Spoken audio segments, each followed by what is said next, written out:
We wake early, before sunrise, and quietly get dressed. I put on something nicer than usual, an Untuckit, but slacks instead of jeans. Brian eschews his overalls for a sweater and Theory brand shirt, and Prada shoes, just like the old days. We ask Siri to put on NPR and make instant oatmeal, mine gluten-free. Brian walks Nora and gets her into the car. It is still dark out as we drive the few miles to the nearby farm where we drop her off for daycare or even an overnight. The owner, Hal, is a retired animal handler. He is ready for us and happy to take little Nora. I say thank you, Hal. We'll see you soon. It's another 15 minutes to Rhinecliff, the light breaking as we hurry down Route 9 South. I check the clock a few times and then my app. It's on time, I tell Brian, and he nods. On the last stretch of road, we see the Catskills in the distance and the Hudson River stretching out in the foreground. Soon we'll be following it. Turning into the station, we pass through the first lot called Short Term, where the Empire regulars park their weekday commuting. There are 42 of those spots. We go further into Long Term, where one can park for free for up to 5 days. There are 141 spots here. More than 2/3 are full, though, the silent, empty cars looking somehow guilty. Where are their owners? We slide the car into an open spot, grab our backpacks, and head for the stairs. The waiting room is open, but we only have a few minutes. It's bitter cold, and now on the platform, I pull down my hat and look around in case I see anyone I know, but no one else is looking at anything but down the track, waiting for Amtrak number 250, which we hear tooting in the distance.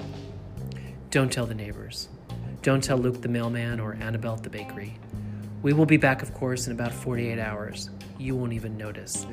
We just need a hit of culture that the local college theater, even Bard's, designed by Frank Gehry, can't provide, and we wouldn't dare expect the sheep to. We are sneaking down to New York for a Broadway show, for a museum with my mom, for a dinner at the bar at Gramercy Tavern. We are cheating on our farm life.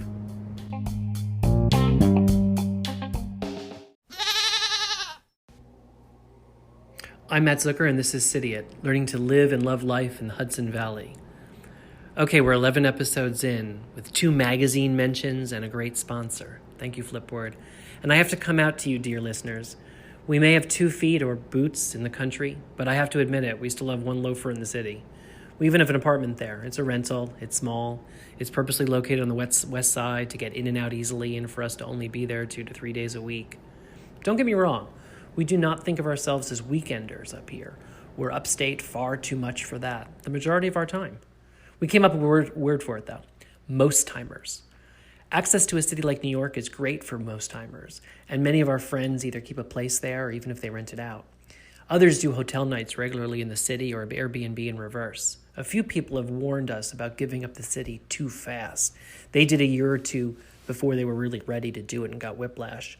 Some, of course, never look back.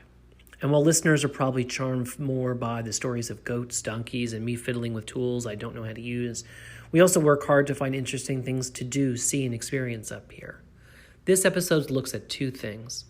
How to cheat on your farm life up here in the Hudson Valley itself without really leaving. I'll talk about the city of Kingston as an example and what we found in particular there. And I'll also talk about how I feel when I'm back in New York City, whether it's for work or for a show. Thanks for tuning in. There are a lot of new Brooklyns in the country, and one of them is Kingston, New York.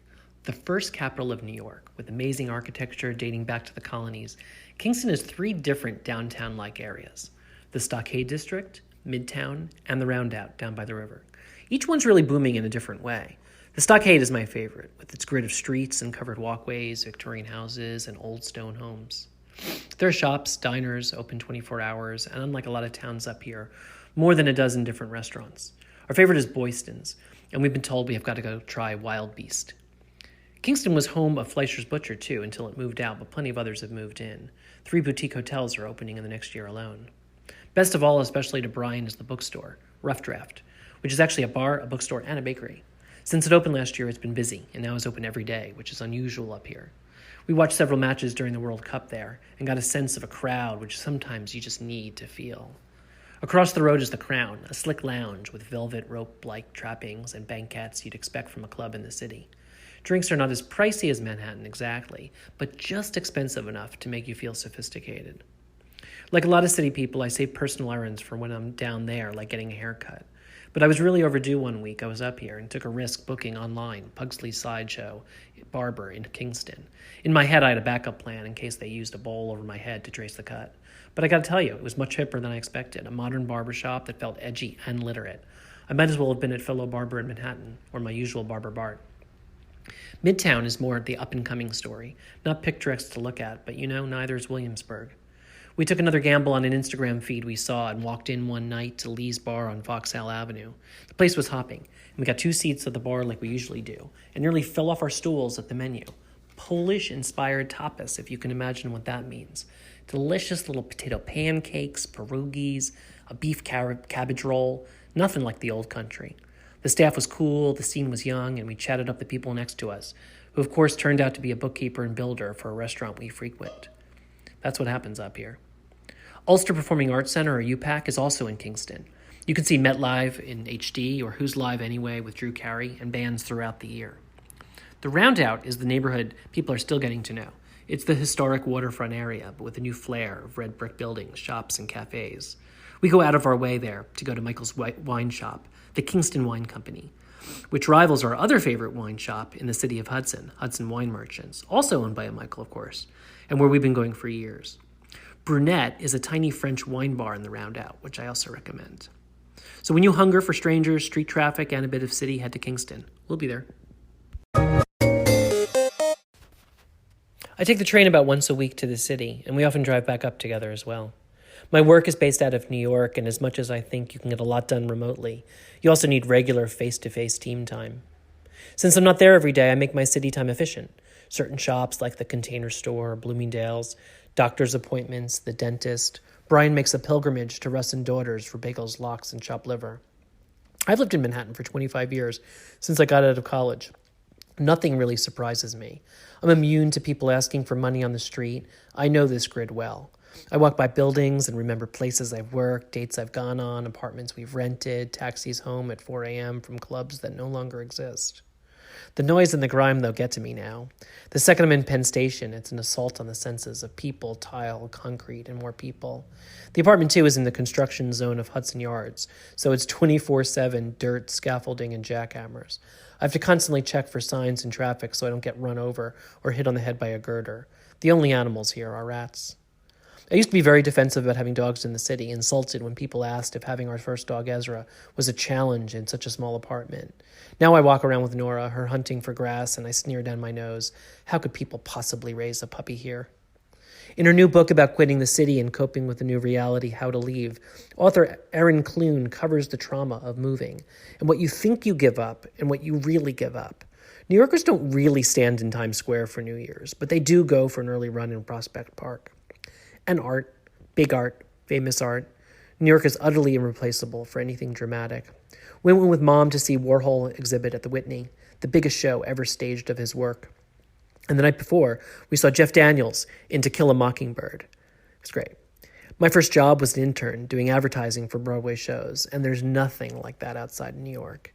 And people, colorful people, different shaped people, gay people. It's such a relief to feel like you're around what the world is actually like. Upstate is like 83% white, according to the last census, which makes me feel like I'm constantly missing out. Can you blame me for sneaking off regularly? But even if my head drifts to the city, it doesn't mean my heart isn't 100 miles north. Even sitting on the subway, I check the thermostat on my phone of the house, flicker with the automatic lights, and order more dog treats via Amazon to be delivered while we're out. We trained back up to Rhinecliff, happy with ourselves for a good day and a half of full-on city culture.